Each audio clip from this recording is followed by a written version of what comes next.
The following content is provided under a Creative Commons license.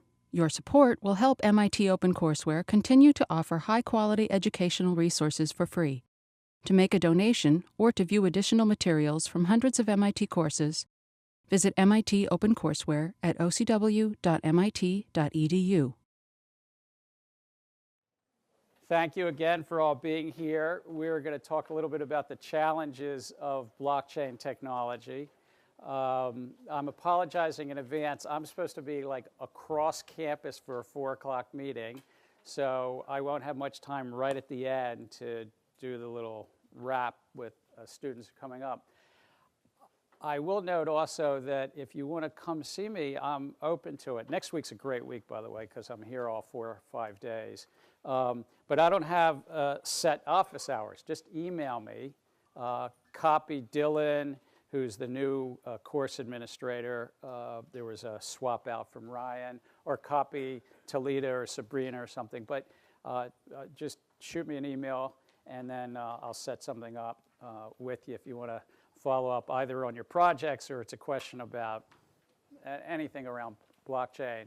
I also want to thank, we don't usually have people here with jackets on, but we have 6 or 8 veterans who have served our country, and I thank you for your service. They're here to observe us. I don't know whether we'll scare them away or not, but thank you for joining us. So today's topics are going to be around, of course, we're going to go through the readings a little bit. We don't have Larry Lessick, and it's a little bit more relaxed, so I might be doing some cold calling, if that's all right. I'm going to go back a little bit to the technical features in a quick wrap in 2 slides or 3 slides, but I just want to do that as the setup again. And of course, because you all love hash functions so much, it's just a way to bring it back to some of the technical features to set up really what are some of the issues. We have, I think it's lecture 11 and 12, where it's just what I call Act 2 is the economics, but I want to set up a little bit about the economics. You saw that in the reading, the 21st Geneva report that Simon Johnson and Nehan Narula and Mike Casey and Jonah and I wrote. So now you all, I only assigned you 7 pages out of it, so I hope that you read the 7 pages. But some of the costs and trade-offs, the challenges of blockchain technology that are very real. I'll give you my own perspective on where I think this will sort out over the next 3 to 10 years. So I'll do some predictions. Vitalik Buterin has also talked about a trilemma, and I want to chat about that, and that was one of the readings, if I recall.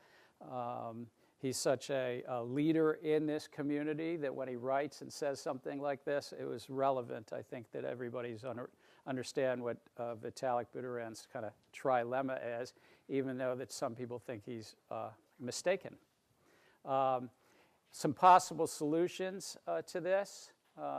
We have, who's attending today, Madars, who is actually one of the developers on some of the solutions around zero-knowledge proofs, and he might get called on. He works over the Digital Currency Initiative. I hope you're ready.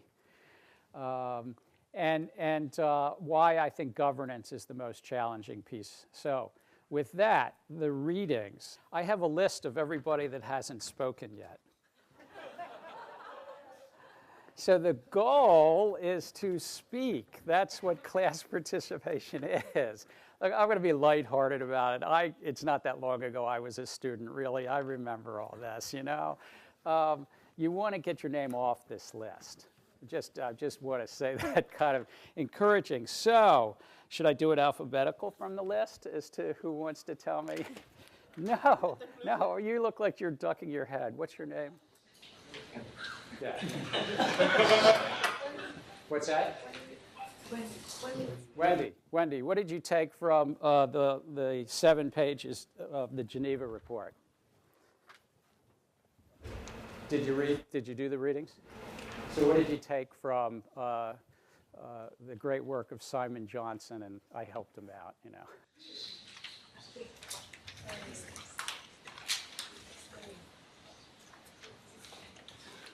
anything about the business challenges of blockchain from the readings? It takes a long time to do the transaction. So one challenge is time, latency. It takes a long time to do. Wendy raises, yes. If you could say your first name. Catalina. It really helps Sabrina out, get you off the list. So it's self-motivation to say your name. So Catalina. There is also a problem with performance and scalability. Right.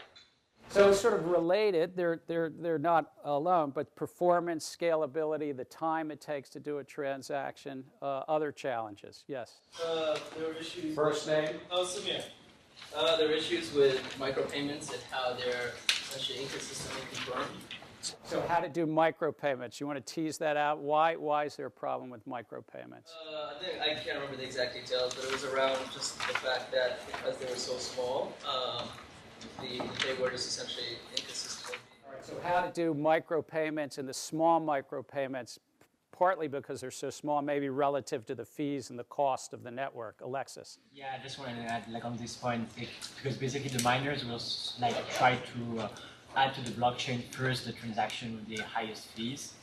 So the small transaction could take Right, so there's economic incentives that are involved here. We're now moving a little bit away from all that, that stuff, the broccoli that I said that we were all going to be eating about hash functions and so forth.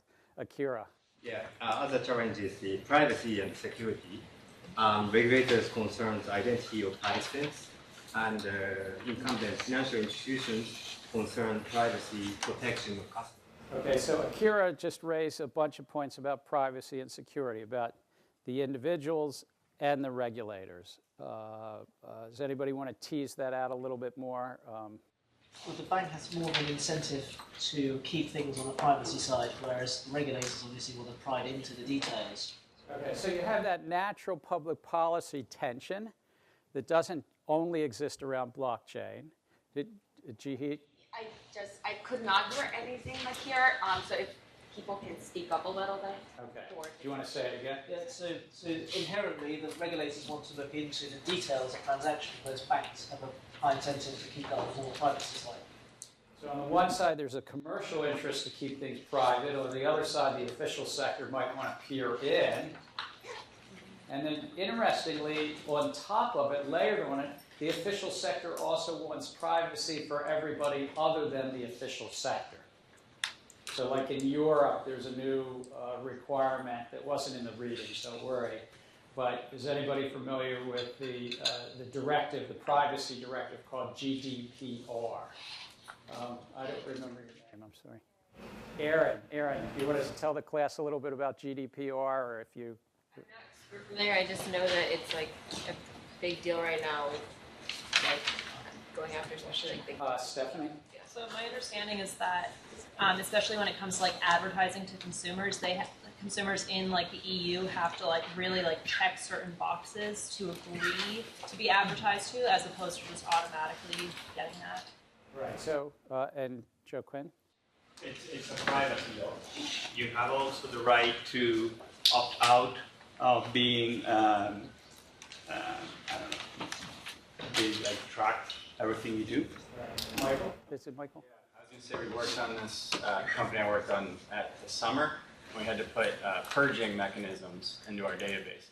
Right, so it's a remarkable new law. Europe is, in a sense, if you wish to say, either more privacy protection or ahead of the U.S., or, and each jurisdiction has their own cultural and political norms, but Europe as a whole has moved further, in a sense. You have a right to be forgotten. You have a right to access the information as well. And so how to be forgotten in the context of an immutable blockchain is an interesting, just technical set of issues. Yes? That was a question I was going to ask Kyle. That's my name. But, what's your first name? Kyle. Kyle, thank you. I worked for a company this summer that processes transactions, and it was our understanding, speaking with lawyers in Europe, that under GDPR, you're allowed to request your transactions, because transactions count as personal information. You're allowed to request your transactions to be erased from a ledger, which obviously opens the door to all kinds of fraudulent behavior. I'm just curious to know if you've heard of any sort of resolution to that.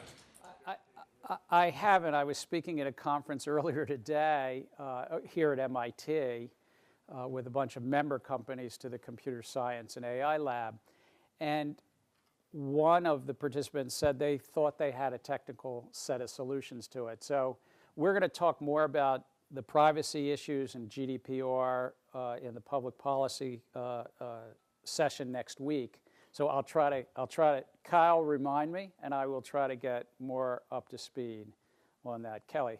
I found specifically in the Geneva report chapter, there was something mentioned about what makes blockchain uniquely qualified to solve a lot of these solutions, and I found that it kind of coincided with what Professor Lessig said last class about there are significant trade-offs that often come down to the cost of trust. But it still begs the question, with so many technical challenges, why is it still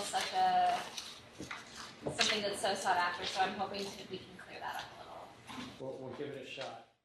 Other thoughts or questions from the readings? I was talking a little bit earlier with Leo about the layer 2.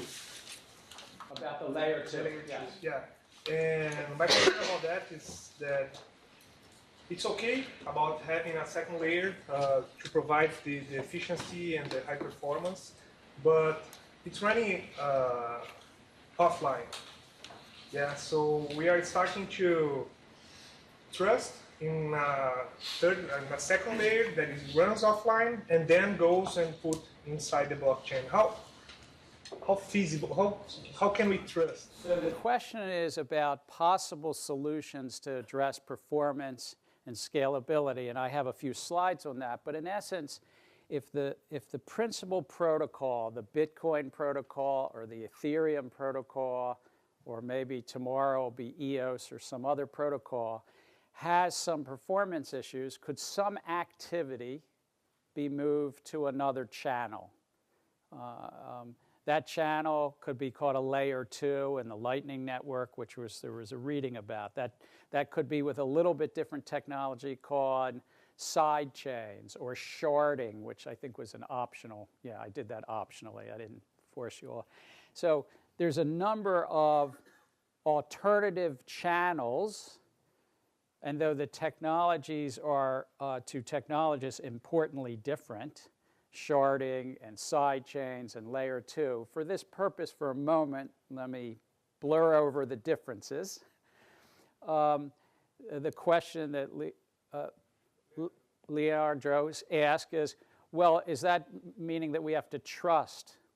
I would contend we already have to trust the protocol that the Bitcoin core developers have written. It's open GitHub, it's open code, but very few people are actually going to investigate it enough to be assured there's not a bug or an error. But I agree with you that the core, the Bitcoin core or the Ethereum core, has been living in, if I could call it, the technological and commercial swamp. It's been attacked by so many viruses and bugs, you have some reason to trust it. But you should never be 100% sure. The side chains are less tested, but I do agree with you, you have some trust, unless I misunderstand the question. I thought it was a trust in the underlying code. And my main point is working with a second layer that's offline. You are not really transacting in the blockchain. Yeah, it's off-chain, yeah. May I say like this? So the question is if you're off-chain, should you be more worried? I was addressing just a narrow part about the code. You're saying, should you be worried because it doesn't have the same validation models? So can I hold that question until we get to the slides? Because I think you do actually have some pretty good validation, but I think you're right that it's a valid question. Is the validation in these off-chains still work? There was a question back here. I was just sort of going to respond to the issue of like sort of trusting these offline mechanisms. It's not in the same vein, but like 90% of, according to this, of like daily trading volume occurs in these crypto exchanges. So that's also like sort of happening off the chain.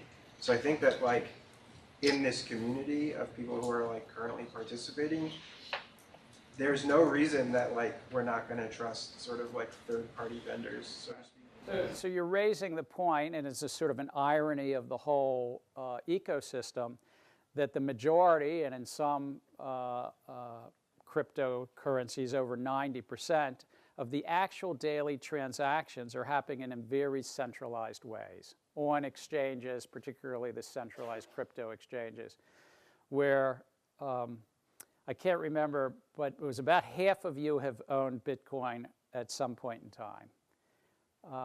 But can I ask how many of you have actually operated a full node? So there's the two technologists at the middle table, and Hugo, who's also, if I remember, an engineering PhD student. Okay. So we have our 3 PhD students who have operated full nodes. Honors to you.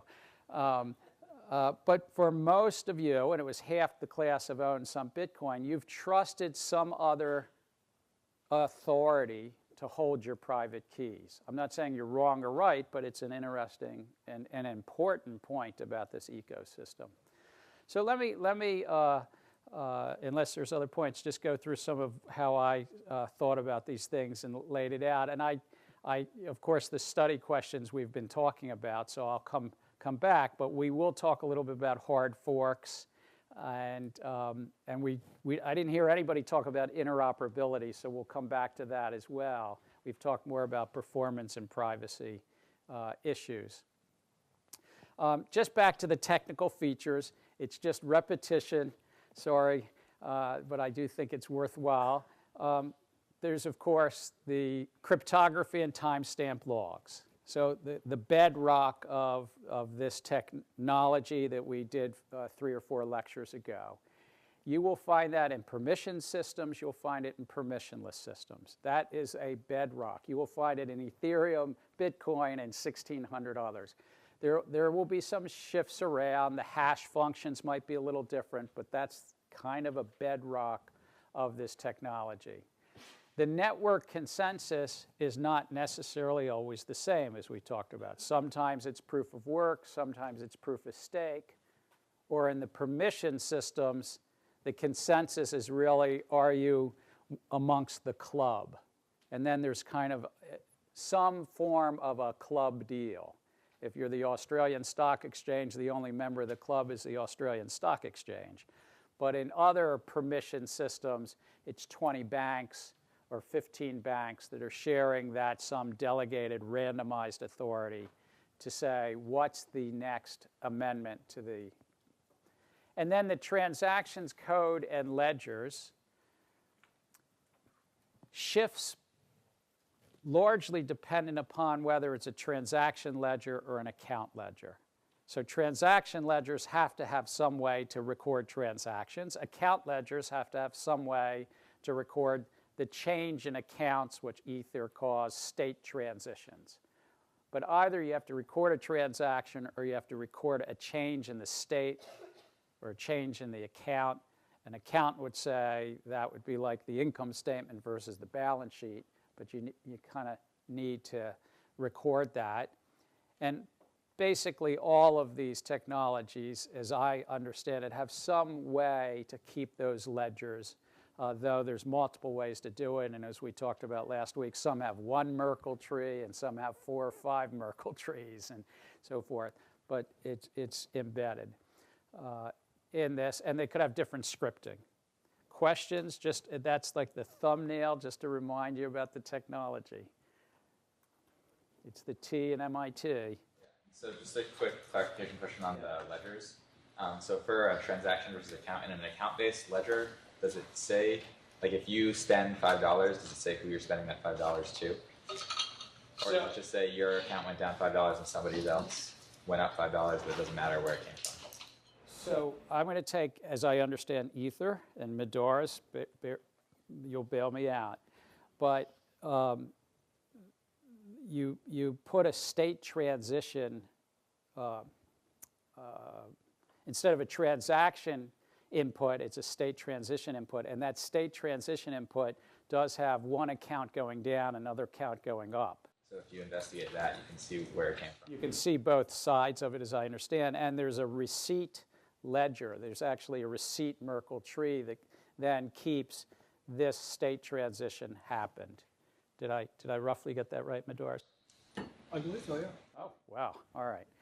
Medors actually does this for a living. I mean, he's one of the founding people of Zcash, so and a bunch of other wonderful things. I'm not going to go through each of the details, but there was about 15 or 20 details in these slides about the differences between Bitcoin and Ether, and I just use it to remind, because it's saying, okay, why did the professor, why did Gary put it up there? This Professor Lessig, that was nice for Larry, but for me, you don't need it. But in essence, the big difference is account-based versus transaction-based. The kind of big difference is Ether does seem to go faster, but it doesn't have a lot of throughput. They still both use proof of work, even though Ether says they're going to move to proof of state. They're not there yet. When they get there, we'll all know together. The economics are a bit different, of course, as well. But all of these details are part of the reason why there's problems. And so you read in the Geneva report a little bit about a professor, an economist from the 1930s. Does anybody want to take a crack at it, or should I just do my slides? Here we go.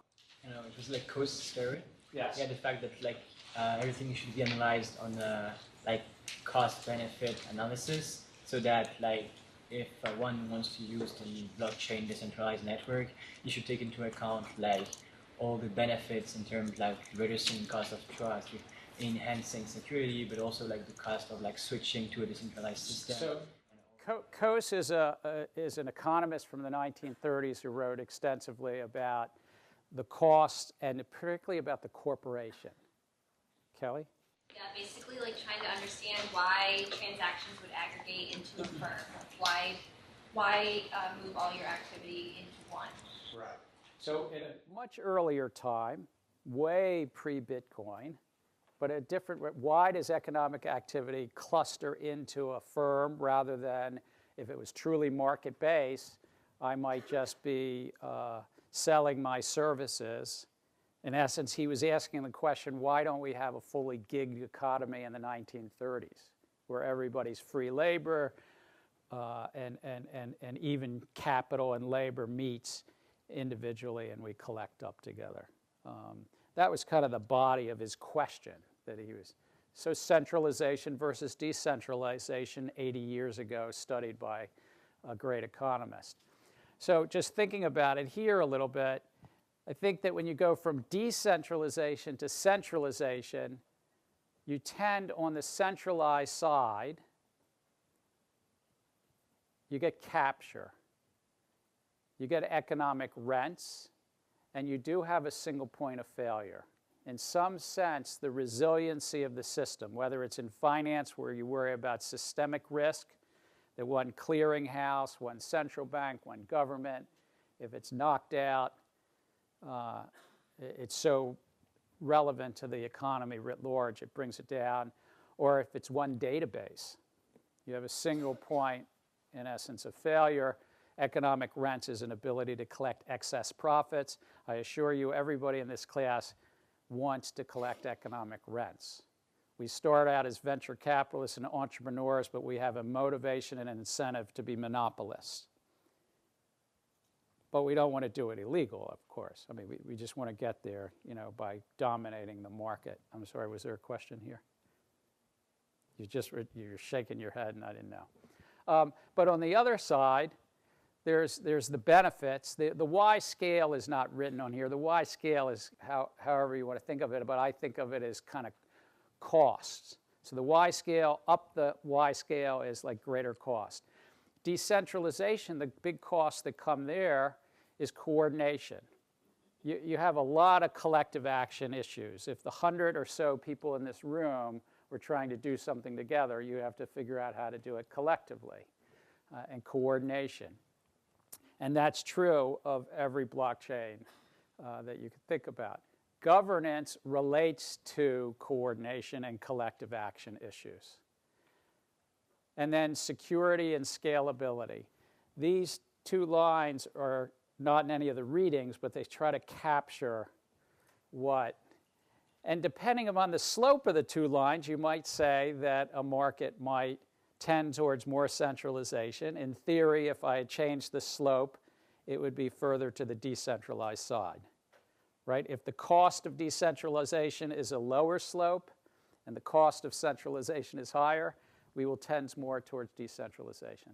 So it's just a way that to visualize, here are the costs of centralization, which are basically capture, rents, and single point of failure.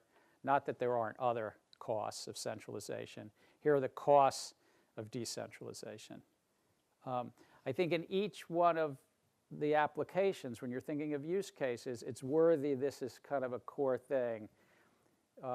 Will this application lend itself to a low slope decentralization curve and a high slope centralization curve? Are there a lot of economic rents? Are there real problems with single points of failure and capture? And if it's a low slope decentralization curve, meaning there's not much cost to the governance and coordination and scalability issues, then you're going to be more towards decentralization. This isn't any reading or book. It's just, a shot at trying to visualize it. Sean, any question? No, I don't. But one question I have, it's slightly irrelevant from this area, is that why are all the privacy coins are off the hard fork? A lot of them are off the hard fork of the Bitcoin as opposed to. So Sean's question is, why are the privacy coins forked? Not all of them, but many of them are forked off of Bitcoin or one of the major coins. Medors, you want to say, you have one privacy coin? So Bitcoin has a very robust and well-established code base, so there's a lot of high-quality code. Can you speak up? Oh, okay. Bitcoin has a lot of high-quality code, so you can build up on it. So it's natural to add privacy on top of Bitcoin in your fork rather than write it from scratch. So what Medors is answering is, there's something that's freely available, the Bitcoin Core code. It's actually under a copyright license here at MIT, which makes it free. That was Satoshi Nakamoto's decision. It wasn't that, well, maybe Nakamoto does work here. It's a clue. But it's been developed and it's knocked around, as I call it, in the proverbial swamp. I mean, with all these attack viruses and so forth. And so Medors is saying, build off of that and basically get that code for free and then fork. Is that? So the challenges, we talked about it, performance, scalability, efficiency, privacy, security. What there was less talk about was interoperability, governance, and collective action. And I'm going to dig into those two more because it feels like that's worthwhile. I also believe that the first bucket, performance and privacy buckets, are more susceptible to fixes, though that might take 3 or 5 or even 8 or 10 years to happen. I think they're more susceptible to the bright men and women that are in these fields, addressing themselves to the computer science and cryptography of the space, whereas governance and collective action might be solvable, but I think it's sort of inherent in the human element and the commercial arrangements that governance and collective action are the harder of these 4 buckets. That's just one person's read of it. But we'll go through some of the reasons as well why I get to that view. There's also commercial use case challenges. We're not going to dig into that much here. That's mostly the second half of the semester. But I just wanted to mention that's a real thing that a lot of folks are saying, well, I have to make sure that this is the best commercial application and so forth, and can I make money? I mean, ultimately on it. And then we are next week going to talk about the public policy issues and challenges. And they all kind of intersect in a way as well.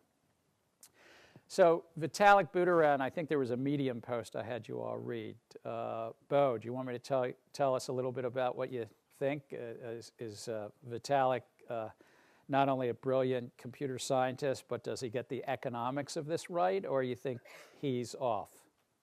You can be on, there's no right answer. I know people that feel both ends of the spectrum about his trilemma. So I'm setting you up that. The Geneva reading, which I did first, it seems like it makes sense, but he's basically saying choose two. Build from there, because you can't have all three. Right. It's an old saying about, how many of you have ever hired a contractor to fix something in your kitchen or renovate something? I mean, I have. I'm a little older, right? You know the old saw that it's good, quick, cheap, but you can't get all three? You can only get 2 out of 3. That's sort of the contractor dilemma. But what do you think? Do you think he's right, or do you think you could maybe over time get all 3? Good, cheap, quick, scalable, decentralized, and secure. My very unsophisticated knowledge of the technicalities behind these, I think he's right. You think he's right? Who wants to take the other side just to have some fun and some debate? Sure. Go at it, Leonardo. So yeah, there you got it. We got the name. I think one of the texts we're talking about the time that systems have had to develop. So they mentioned, for example, Visa has had 60 years to develop a system that works. Some of those currencies have 3, 4, 5, 10 years. So they will, I think he even put a number, his personal opinion on the text was that less than 5% they will not overcome the hurdle. I don't know if that is right or wrong, but I think the fact that it's so recent, I think the jury is still out. So Leonardo's point is, it's recent. This is a new technology. Yes, maybe Vitalik is right that only 5%, maybe only 1% will succeed. But to say that no one will deal with these 3 points in a simultaneous, satisfactory way. And ultimately, it has to be satisfactory in a commercial way, you know, taking the risks and trade-offs. So Leonardo takes the other side. Anybody want to say why Leonardo? Hugo, were you? Which side are you taking, Leonardo's side or Vitalik's side?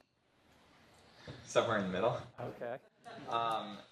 So I think that there is a trade-off, but I agree that it might take time to improve all 3 simultaneously. I mean, one thing that happened just this last week in Bitcoin was there was a vulnerability discovered, and like as somebody who doesn't know how to check the code base, really, like I'm not a computer science person, so I don't never like check for bugs or anything like that. I don't know how to do that. I kind of just take the software as it stands and download it and install it. And when they say I need to update my software because there's a bug, I'll update the software because there's a bug. And that kind of feels like more of a centralized system, but you're getting that security. But then the decentralization comes from the fact that the network is still spread out over so many nodes. So like there are trade-offs, but I think you can kind of build on one and then climb another cliff and then like kind of build on each, but not at the same time. So if you go somewhere in the middle. I'm probably an optimist enough on the human condition, and the technologist will solve more than Vitalik. So I'm not saying I'm all the way where Leonardo, wherever there would be, but I'm probably closer to Leonardo than to Vitalik, but that's just my points of view. I also find it interesting, if it's all right, if I say Hugo's an engineering doctoral student here, and yet he's not checking the code, not any, right? Because, right? So there's a trust issue that in the marketplace, the trust of the code. We all also trust Facebook and Dropbox and broadly speaking, the internet as well. Priya? I mean, I was going to say that there are several examples throughout the evolution of human interaction where these 3 things have been sorted. So it might not be that in some systems at any one time, all these 3 nodes are working, right? Like for our current payment systems. There are moments of vulnerability, yes, but then you catch it sooner or later. So I feel like it's maybe not, it's about having it all perfect right now versus will you get to a point where all 3 are mostly in place and working. And I think, I like how Priya said, working enough. right? It doesn't have to be scalable to the place where it's millions of transactions a second, but maybe it needs to be faster than 7 or 10 transactions a second, or Ethereum 20 transactions a second. We had, I should also remind everybody, Tuesday nights we have dinner. Simon Johnson treats every Tuesday night. It's not required to come, but it's 5:30 to 7 that we have an outside speaker around the blockchain space, and you're welcome to come.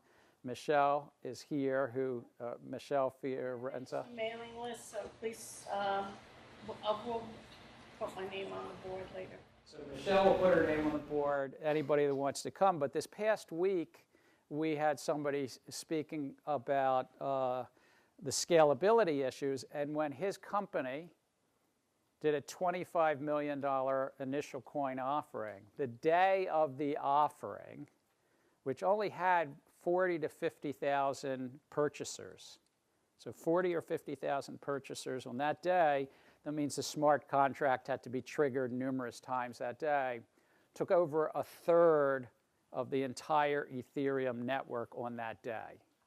And it was sluggish, and just to close and settle on his initial coin offering, it was saying, geez, that's not the scalability we want. So we know that's where we are today. Visa runs around 20 to 30,000 transactions a second. DTCC, which settles all the stock and equity trades here in the US, has to be available to transact at least 100,000 a second.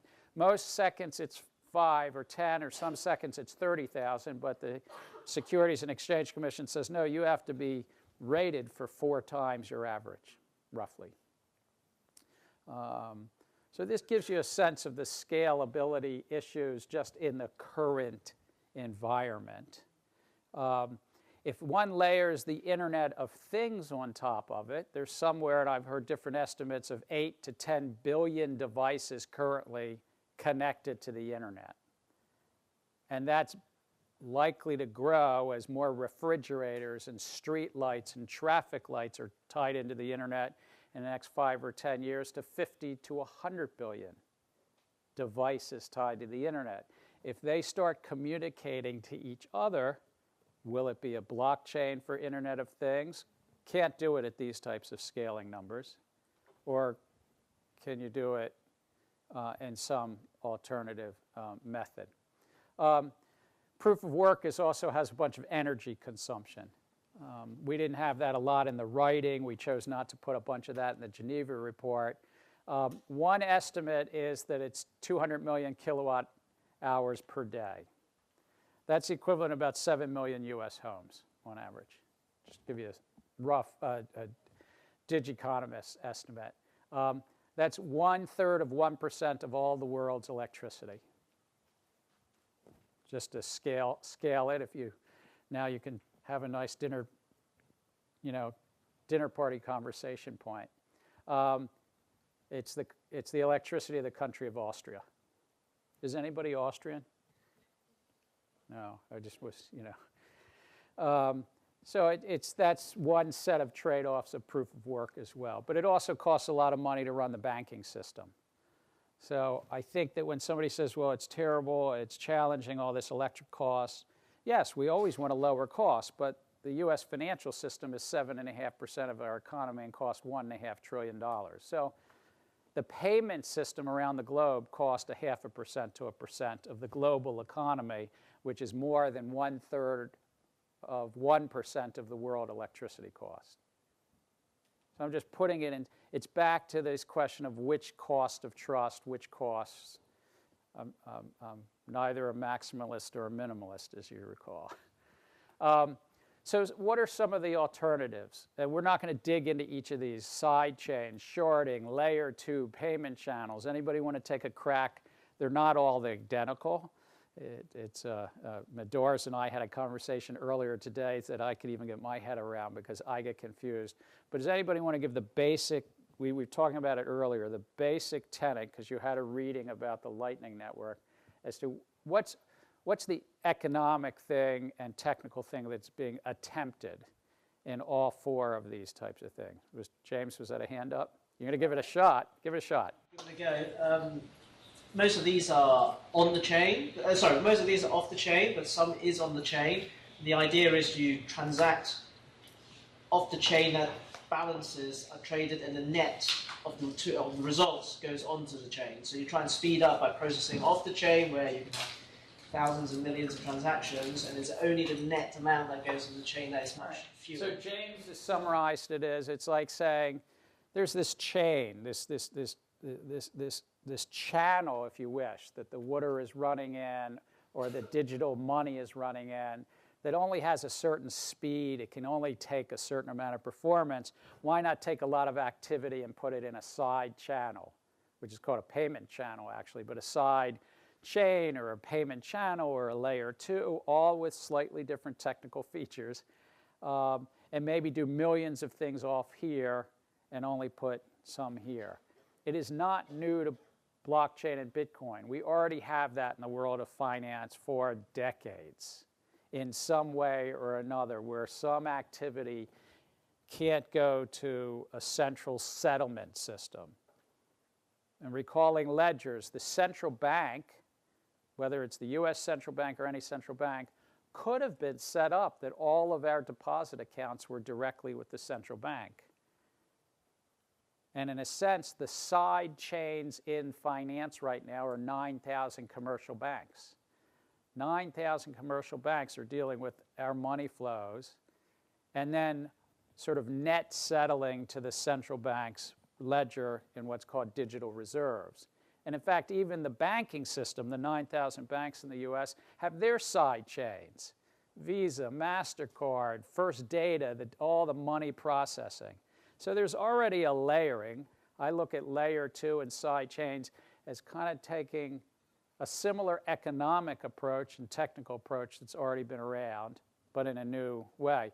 I grabbed a chart from 2015. The details don't matter, but this was, I did it because it was 3 years old. This was one person's, truth coin, one person's view is what side chains. Basically what James says, lots of activity over here, and only a few things go over to the main chain.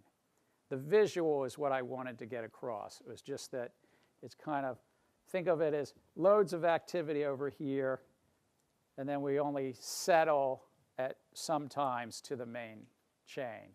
Another visualization of a different is the Lightning Network. Again, a lot of activity, then settle to the main chain. Questions? So there seems to be a trade-off. A lot of people are proponents of making the block size bigger. A lot of people say the side chains. I have trouble understanding like the trade-offs between those two. So like why not just a bigger block? What's the problem there? So there's a series of trade-offs of economics and technology. The more you put inside the, let's call it the main chain, the blue boxes at the bottom, so to speak, the more you're putting in there, you weight it down. There's more processing, of course, and more storage and so forth. But also there's too much latency. In Bitcoin, it's every 10 minutes, and you're not really sure until 3, 4, 5, some would say 6 blocks to an hour go by. So economically, if you want high frequency, low latency, short time periods, you might say, I can't get that on the main chain because the main chain wants to have low latency. Every 10 minutes is low latency now. Low latency to be more secure, to keep the mining cost and the proof of work up. So there's some economic and technological, both cross currents with that. Unrelated to what I just said, but overlapping, there's also a bunch of miner and mining pool operator economics as to whether they want big blocks or small blocks, and part of the split last year was, it was sort of more motivated around local politics rather than global politics, as the former Speaker of the House, Tip O'Neill, said all politics is local. I think some of the debates last year was about local economics and the economics of miners. But I don't know, Medoris, Medoris was probably in the middle of some of those debates, but would you have a different view? There was a big debate last year as to whether the Bitcoin block should go bigger or stay the size. It was not the only reason, but it was part of the reason we have now Bitcoin Cash and Bitcoin, because Bitcoin Cash has a bigger block size and a shorter 2.5-minute processing time. There's something that can be said about mining centralization. The bigger blocks you have, only the miners that can handle the enormous blocks will be able to stay in business. And less decentralization means less security. So there's incentive, both from decentralization and security, to keep the blocks smaller, not bigger. So what Medoris is saying is there's also a bit of economics around centralization. The bigger the blocks, the fewer miners can handle it. The fewer miners, the more centralization, and thus less secure, and maybe even economic rents, because every centralized system can collect economic rents. Aline? Yes, so another problem is that if you have bigger blocks, they take longer to propagate to the network. And in sort of non-unintuitive ways, if that happens, you get more accidental forks in the blockchain. And people hate accidental forks, especially miners hate accidental forks because they lose coins when their blocks aren't. So Aline's saying a technical feature is bigger blocks are more likely to take time to propagate through the network, and thus you might end up inadvertently having more chains that are discredited in a sense, because there was work being done until the first one gets propagated. My question is about keeping track of the transactions. That's right. So Leandro, no? Leandro, okay, was asking, how do we validate the Lightning Network, and how do we assure that that is, though? Yeah, because if we're working with net to input in the chain, how do we really keep record of everything that's... Okay, so the side chains are not recorded gross on the main chain. They're in essence recorded net. And in Lightning Network, I said I wasn't going to get into the differences, but here I go. The Lightning Network is more a bilateral network. It can take on the feeling of multilateral, because I could have a transaction with James, James could have a transaction with Kelly, and it feels like it's three of us, but it's bilateral James and Gary, bilateral James and Kelly, as I understand it. And so those individual transactions, while they're recorded, keep me going here, recorded in the Lightning Network, they're not on the main chain. We ultimately then net settle to the main chain. And we actually, in a sense, pre-fund or it's a form loosely of escrowing at the beginning. So James and I might be messing with each other, but we're bilateral, and so we have another approach to the trust.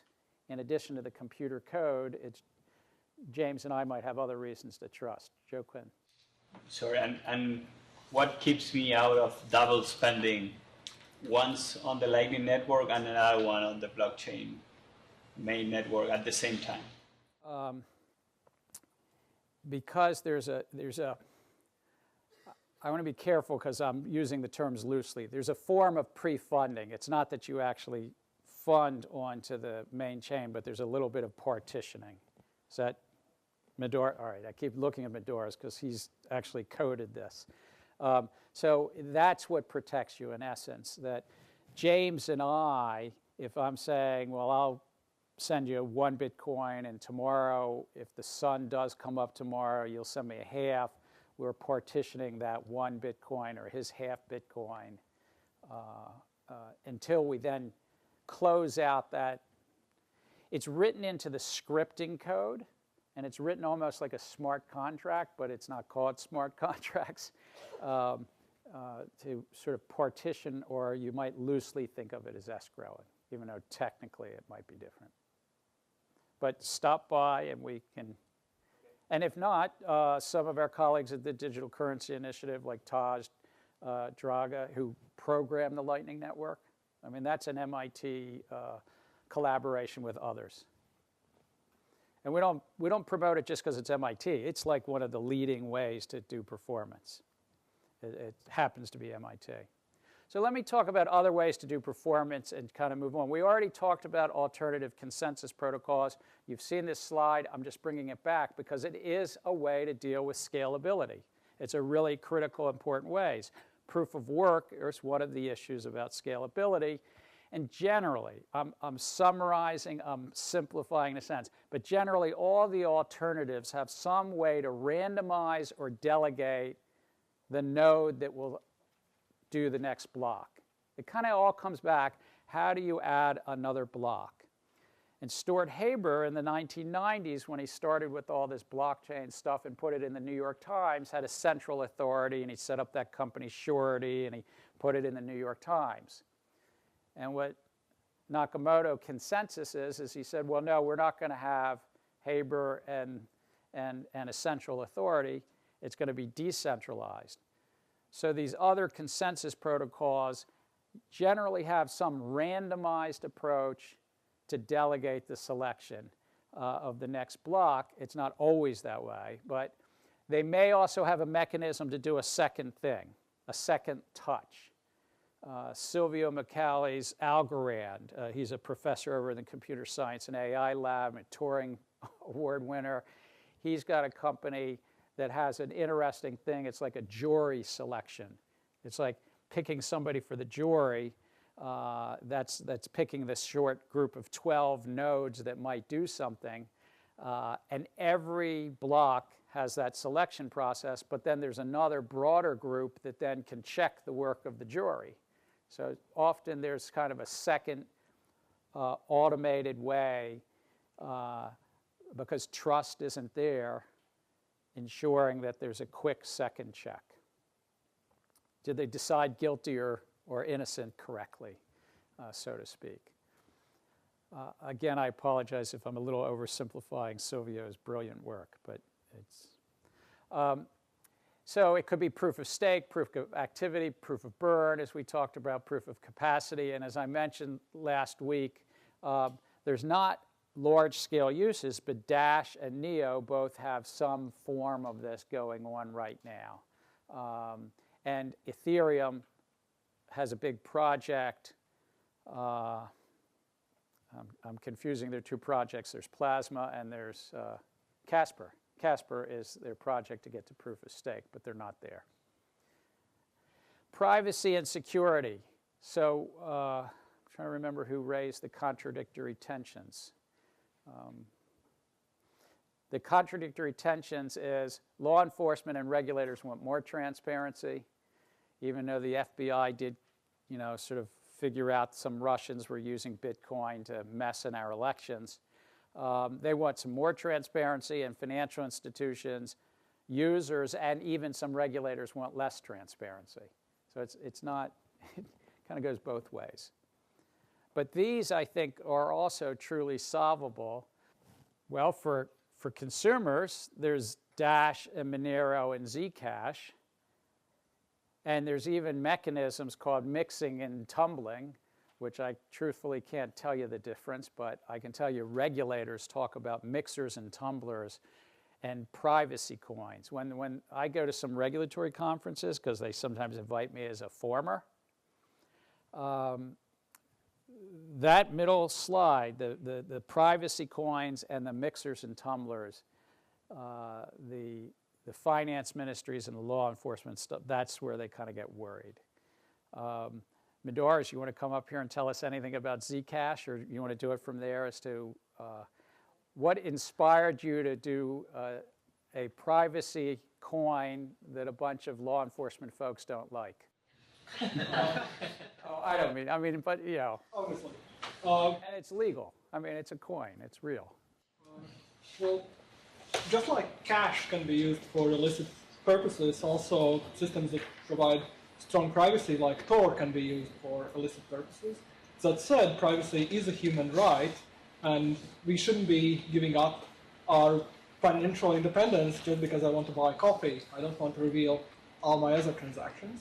I think that there are mechanisms how law enforcement can get the regulatory objectives, but privacy, I think, is a fundamental right, so we should fight for it. And so when did you start working on the project? I think it was 2014 when we started writing the paper and everything. So you started with a paper. Then we had like prototype code base. We put it open source, and then there was a company that got formed to launch the project. So. And I think Zcash now is somewhere around $1 billion market cap. If it fluctuates wildly. Fluctuates. So that's why you're here. It went down. No, you don't need to answer that. That's sorry, privacy. But in essence, what Medoris is saying that he came to this. What were you doing in 2014? Were you? I was a grad student here at MIT. I was mostly working on zero-knowledge proofs. On zero-knowledge proofs. Yeah, and it seemed to be like a natural application, like Bitcoin plus ZK proof techniques. Maybe there's something there. And so here, a talented graduate student at MIT with the collaboration of others said, here's this cryptographic mechanism called zero-knowledge proofs, which we'll chat about in 30 seconds. And here's something called Bitcoin. Why don't we bring them together and we could promote, in his own words, some human rights. Just as you buy a cup of coffee and you don't have to say who you are, you could use this new Bitcoin enhanced zero-knowledge proof Zcash. Sean. I have a question regarding how do you define illicit activities in a way that, for instance, if living in a country that has capital control, and if I use, for instance, Monero or Zcash as a way to get the money out, does that count towards illicit activities, or how do you define it? So fortunately, I don't have to define illicit activity, but generally societies come together through their reasonable mechanisms, whether they're democratic societies or not, but they come together through their legislative branches and their executive branches and their courts and define some things that are not allowed. But generally speaking, when I'm using the term in this class, I'm thinking about 4 or 5 buckets. Most societies do not want to shrink their tax base, so they want economic activity be inside the tax envelope rather than outside the tax envelope. And that's usually the words that finance ministers call that as a tax base. How much is outside versus inside? Secondly, most law enforcement and most societies do not want to have the money rails, the banking and other ways you can move value to facilitate otherwise illegal activity. So it's using money to facilitate otherwise illegal activity. So the otherwise illegal activity might be drug running. The otherwise illegal activity might be terrorism. It might be child slavery, literally. So it's whatever the otherwise illegal activity, is to use money, and that's generally called money laundering or other things.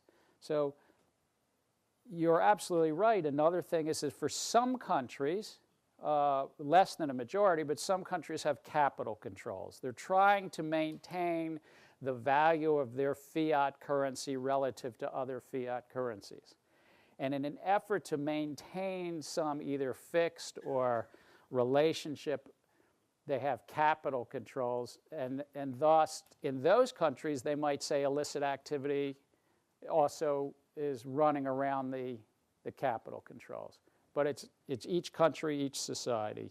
And Sean, you raise a good point as to what does it mean. I mean it not to show any value. I'm saying there's a series of these things that each society comes together and says, usually around the tax base, usually around trying to not use money to facilitate otherwise bad stuff, and in some countries, the capital controls. I saw a hand here. Daniel, no? Was there? And we're going to do more about illicit activity next week. or about guarding against illicit activity. Hope the correction got filmed too. So there's another set of security issues around private keys. And to most of us that have passwords, you know if you lose your password, there's usually, in essence, a back door that somehow the platform, whether it's Facebook or even at Bank of America, if you lose your password, there's a back door and they can say, there's a way to validate with enough probability weighting that I'm Gary Gensler and they'll give me a new password. I mean, in some circumstances, it's a high bar and there's some biometrics involved, but in most cases, it's a pretty low bar and they'll give you sort of another password if you can, like me, remember the answer to who my high school girlfriend was or something. You know, these questions like, I remember it's Irene, but then I've just given up. I've just given it up. That's terrible. I have to change it. But custodial of private keys is a very real thing, and you've read about the hacking, and we'll read more about it when we get to crypto exchanges. It's a very dominant issue, not just for individuals, but for institutional actors. How does a hedge fund, or more likely, how does BlackRock or Fidelity, as an asset manager, secure custody in a way that works? And it's an asymmetric risk. It's a tricky risk. For most of finance, they don't have custody any longer of the securities. When I started on Wall Street, there was still the cage, C-A-G-E. There was a physical cage where the remnants of paper stock certificates were still in the cage. I didn't start so long ago that it was before DTCC. It was already, things were getting electric, digital. But there was still a physical cage for some physical paper certificates. If you lost the paper certificate, you could still go to the government or the company that issued it and backdoor and get a new paper certificate. It took time, it was hard, it was to authenticate it.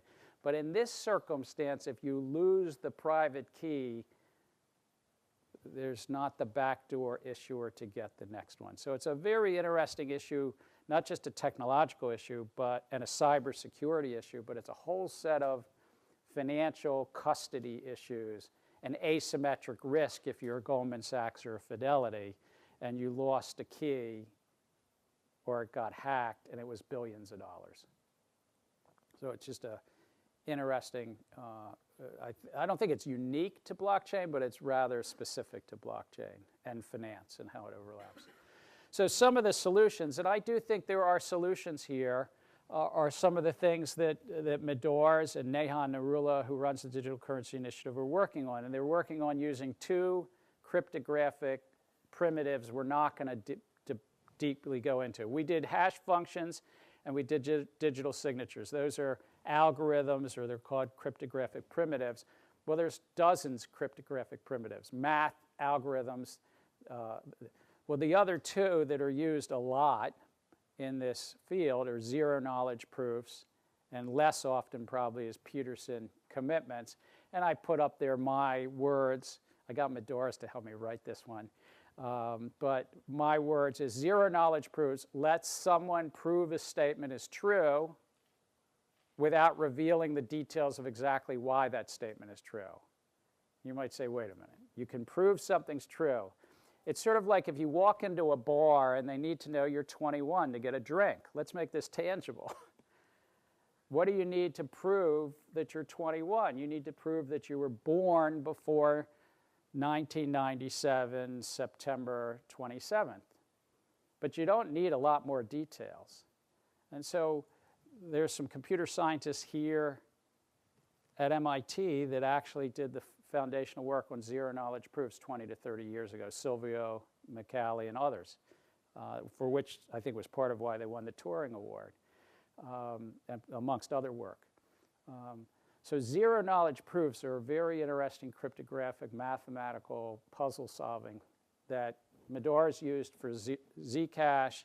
Neha and Medors is using for something called ZK Ledger, which was an optional reading.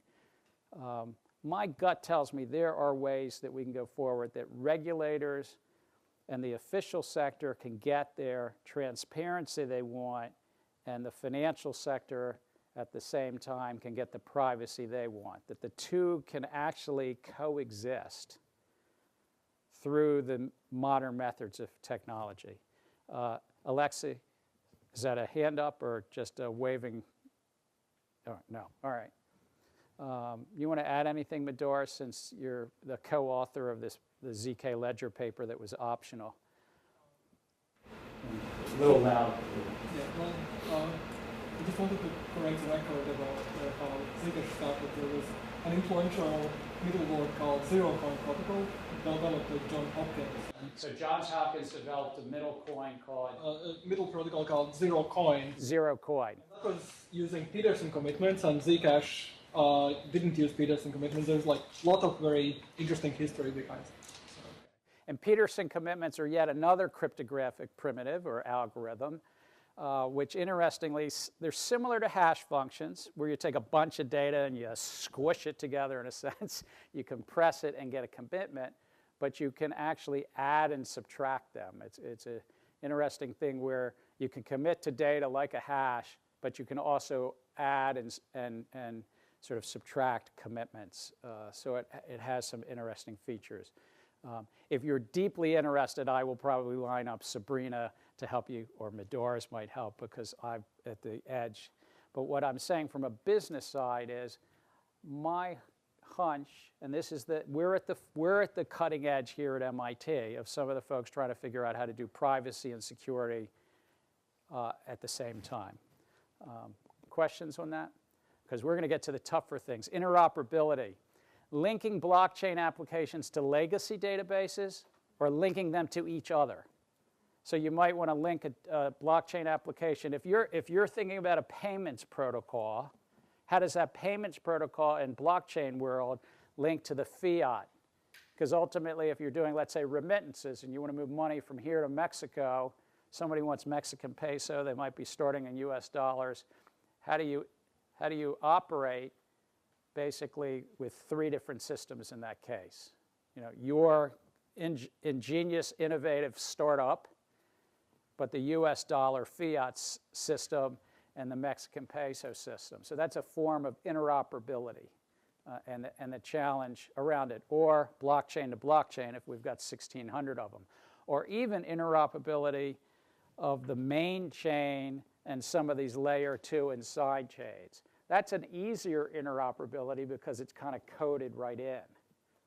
But it's always, and this is not a new thing. Banking has had interoperability all the time. Take my example of the US to Mexico. To move US dollars and convert it to Mexican peso is in two entirely different banking systems and two entirely different ledger systems. So we have to have this question of interoperability even pre-blockchain. But it's just bringing it to this new technology.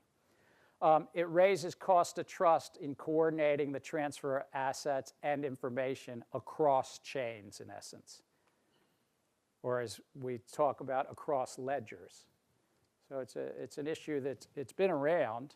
We just got to sort of see how we solve it here.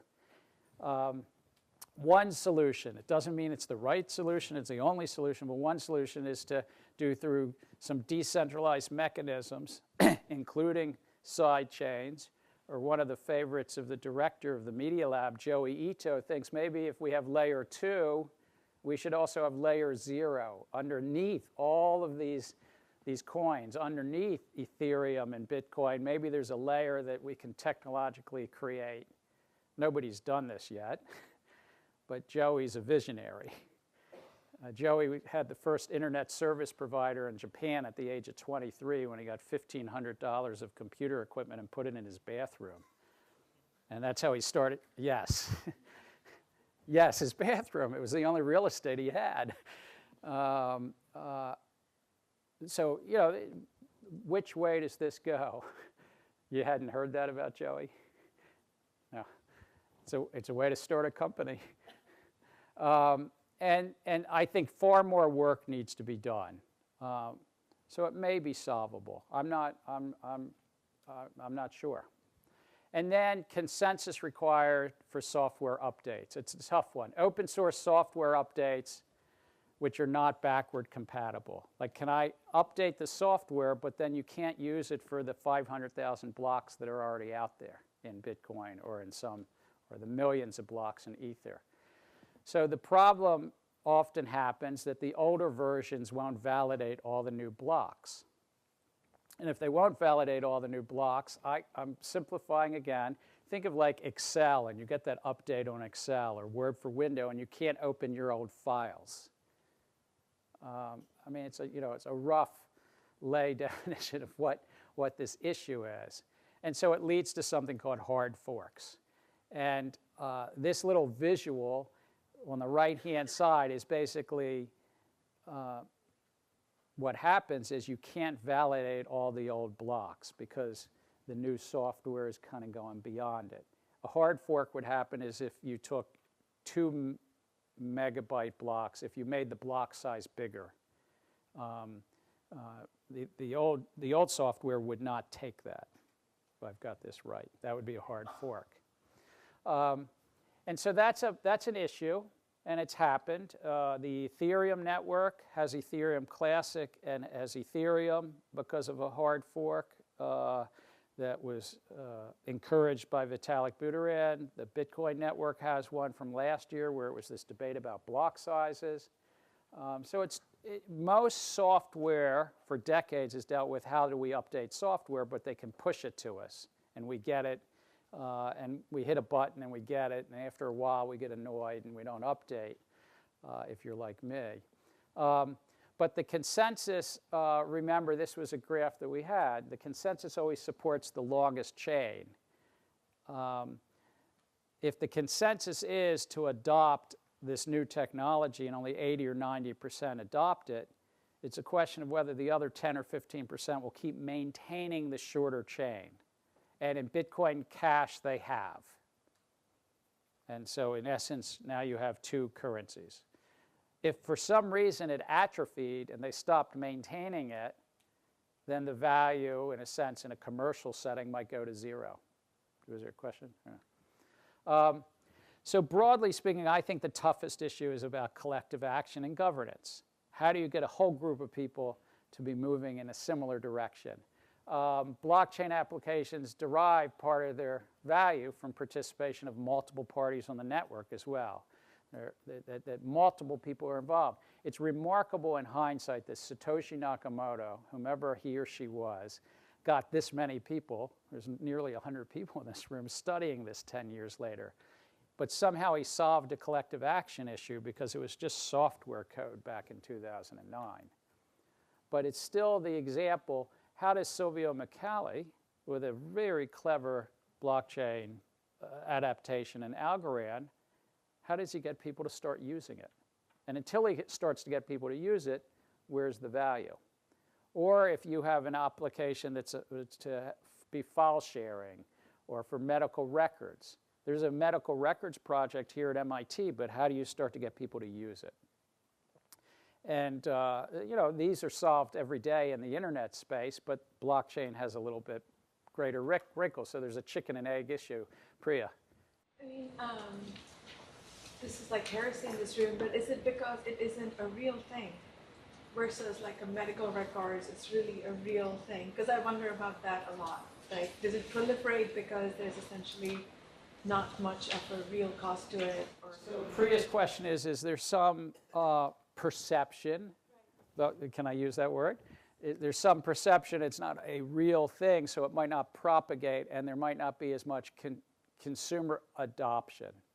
That may well be one of the commercial challenges. Ilan, did you have something on it? Yeah, I think that Bitcoin, the adoption of Bitcoin was because people were interested in the innovative solution, and then Ethereum and even Algorand, maybe in a few months it will happen, and other blockchains are basically pouring money into the ecosystem, giving money to developers to develop solutions because they are betting on the success of that network. Right. But for every one of you, as you're thinking about your final projects, this collective action issue has multiple features.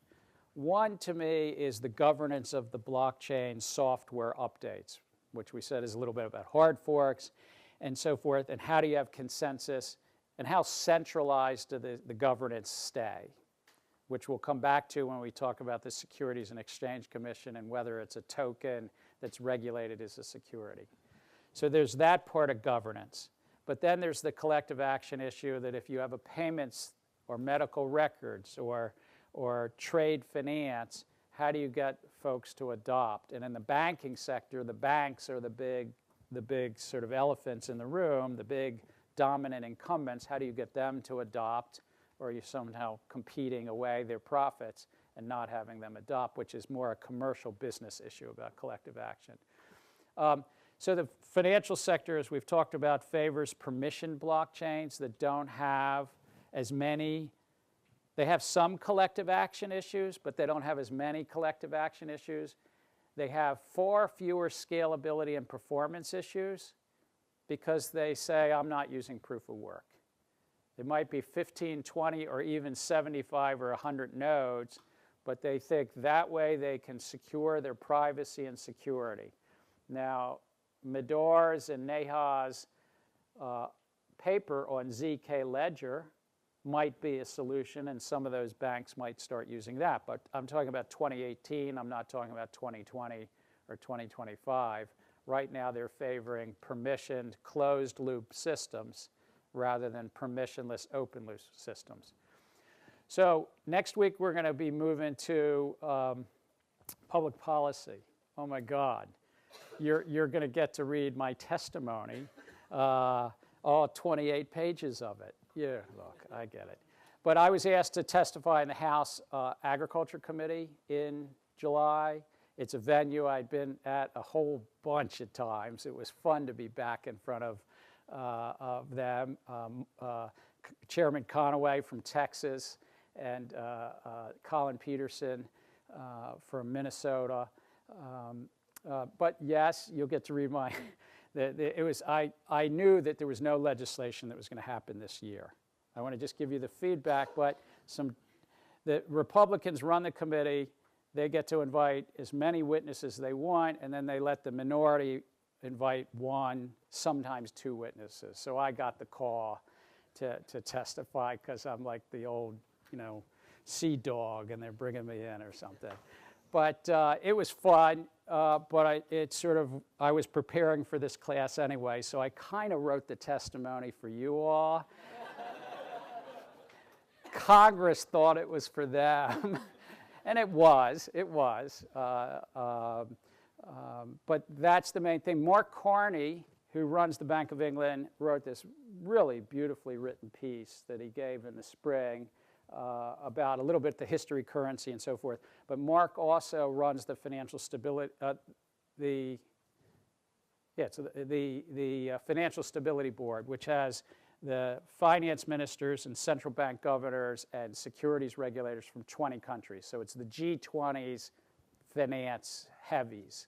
I used to go to that, not as a finance heavy, but I used to go because they wanted me inside the tent rather than outside the tent because we were doing derivatives reform here in the US, and some of the foreign finance ministers had a different point of view. And when it got to the place when 7 finance ministers, and it was an interesting group, the Russian finance minister in the UK and the South African and 4 others wrote a joint letter to Secretary Geithner pointing out some, shall we say, observations on what we were doing. They had differences. I got invited, so I used to go. I got to know Mark very well, but it's a good paper, and you'll get a sense really from, I would say Mark is neither a Bitcoin maximalist or minimalist, but he does say don't use the word cryptocurrency, use the term crypto asset. So it's kind of an interesting piece.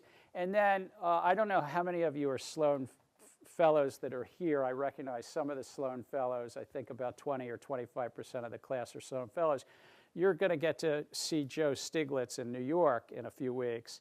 And I think, this is the CNBC piece where Joe, who's a Nobel laureate at Columbia University, has a stark and distinct point of view about Bitcoin. I've had 2 or 3 lively conversations with Joe about this. Later in the semester, you'll read Paul Krugman, Nouriel Roubini, and there's a little video of Bill Gates talking about Bitcoin. I want you all to be aware of the Bitcoin minimalist and understand what they're saying. And I would put Joe on a 1 to 10 scale at maybe 1.5, or maybe 2. Paul, you'll read Paul Krugman's piece a little later. He's kind of down there too. I can't just, they can't modulate between them. But I think it's really important to understand what some really great minds are thinking about this from that side as well. So that's what the 3 things are for next week. And then the conclusion, I think that it does provide the networking, but it comes with costs. And as we said, there are a bunch of trade-offs. I think the scalability, the efficiency, the privacy, the ones are solvable. I can't prove it, but I think in a matter of years, and it might be 3 or 10 years, it won't be 3 to 10 months though. I think a lot of that is susceptible to the bright minds of MIT and elsewhere's computer scientists. I think the challenges that are tougher, it really relates to governance. I think governance and collective action, and back to those 2 graphs, there really are places that are better to centralize than decentralize. And we're going to be exploring that for the rest of the semester together. So thank you. Thank you for the veterans who sat through all that.